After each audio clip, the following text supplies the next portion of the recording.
We're starting tonight with AccuWeather alert, that fast-moving system dumping some wet snow in parts of our area tonight. Now, the heaviest of it has moved off to the east, and depending upon where you live, you may have only seen rain tonight. The calendar says March, winter's not over. No, it isn't. We could see another quick burst of snow tomorrow.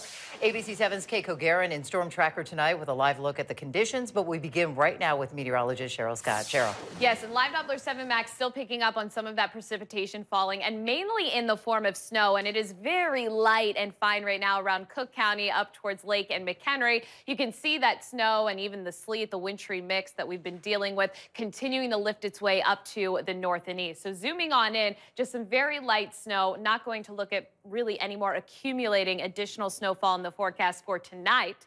Down to the south, though, where we have the green for parts of Grundy County and Will, still getting in on a wintry mix there. Now, across the area, you can see the snow amounts being picked up areas north as expected, north of I-90, and anywhere from 1 to 2.5 inches just across the state line. You can see 2.3 there, 1.8 being picked up in Marengo, and 1.1 around Waukegan. We're not done with the snow just yet.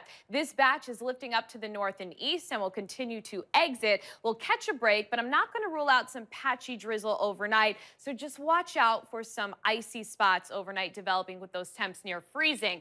Into tomorrow and mainly during the afternoon, anticipating a mainly quiet morning commute. The afternoon, some more snow showers will start to move in. So we'll talk about that, what to expect in terms of the timing as that snow moves in tomorrow, and how much more snow to expect around the area. Judy? All right, Cheryl, thank you. Our Kate Kogarin is out in Storm Tracker Live checking the road conditions right now. Kate? All right, Judy, right now we are headed west on 90. We just passed Schaumburg. We're coming up on Hoffman Estates.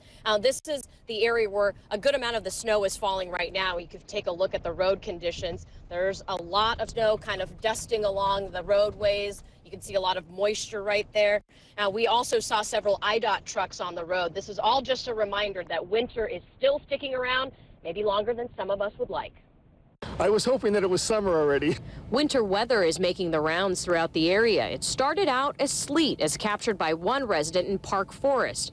In McHenry County, a light dusting of snow covered this man's backyard. But in Round Lake, heavy winds and snow blanketed the area just as rush hour began. And if you traveled farther north on Highway 140 in eastern Rock County, it was nearly whiteout conditions. It's a little nerve-wracking. I always have to be paying attention. Near the O'Hare Oasis, the snow picked up quickly just after the evening commute. We spoke with Rob Peterson as he was waiting to pick up a group of church volunteers from the airport. We'll just be taking our time to get there as safely as we can. The weather forced more than 100 flight cancellations at O'Hare. Emily Ruge was happy her husband's flight wasn't one of them. I'm glad that he made it before the major part of the storm, and we're hoping to make it home before the snow starts. And her daughter Faith left drivers with this message. I just hope everyone gets home safely and has a good night's sleep. We just passed Barrington Road here along 90, and you heard even a young girl like Faith knows if you have to drive in these conditions, go slow, because the snow isn't expected to let up till closer to, I think, about midnight, but with some flurries expected during the morning commute. So another thing that you're going to want to keep an eye on when you're headed out to work in the morning, just to keep an eye out for those road conditions.